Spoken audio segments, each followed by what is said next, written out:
a significant infrastructure bill through this committee. We need to make sure that safety is at the forefront, and it's an equally as important, if not the most important, investment we can make in this country is on roadway safety, particularly supporting cities and municipalities across the country, things like Complete Streets and Vision Zero and other programs that are successful models.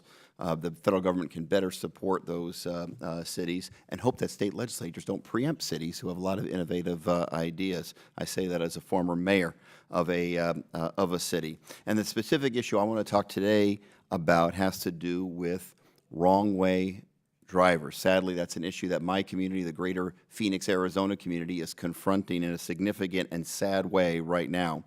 In January of 2015, a dispatcher with the Phoenix Fire Department was on her way home from a late shift when she was killed on the I-17 in central Phoenix by a wrong-way driver. Megan Lang was 26 years old, a wife, a mother of 2 young boys. When the firefighters arrived at the scene of the accident, they knew that she was one of their own because she was still in her uniform.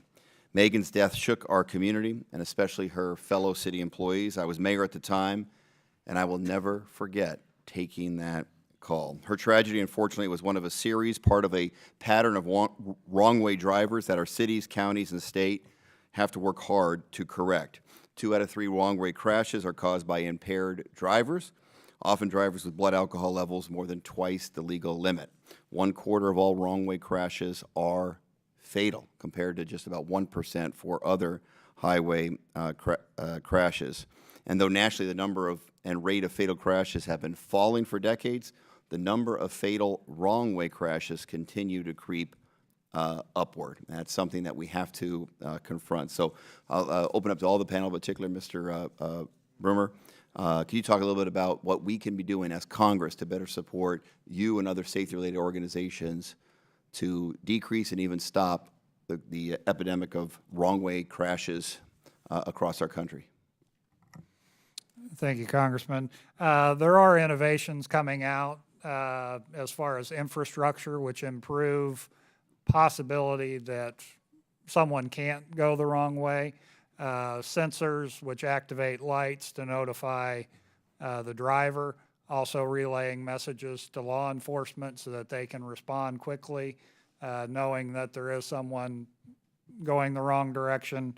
Pavement markings, which are visible as you enter a ramp, that from one direction say do not enter, the other way they look normal.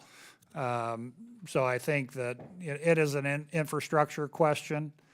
People get confused and lost, unfortunately, make a wrong turn up the wrong ramp, and it is catastrophic. How do you avoid that? And I think really infrastructure has to combat that at a one-on-one level. Excellent. Infrastructure, and of course, continuing with our efforts in terms of drunken driving and other types of driving under the influence. I'll open up to other witnesses. What can we do as members of Congress to better support efforts to reduce and end wrong-way driving? Mr. Stanton, if I could, the National Transportation Safety Board, I'm going to steal your thunder a little bit, did a report. That was my answer. There you go. Don Carroll was the one that authored it for it. He used to be with the California Highway Patrol, did a work on wrong-way drivers. And most cops know that you have a disorientation issue, and largely it comes from impairment of some level. And also it comes with, to some extent, with people who have developed some kind of limiting capability with their mind.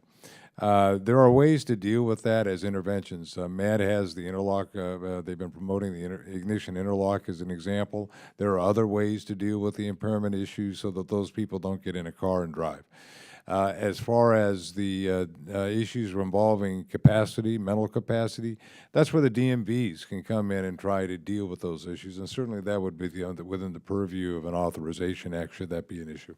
Thank you very much. Ms. Hominy, did the chief accurately represent NTSB perspective? He did, and the person he referenced is actually a former law enforcement official who's on staff at the NTSB. So we did a wrong-way special investigative report in 2012 and looked at 6 crashes.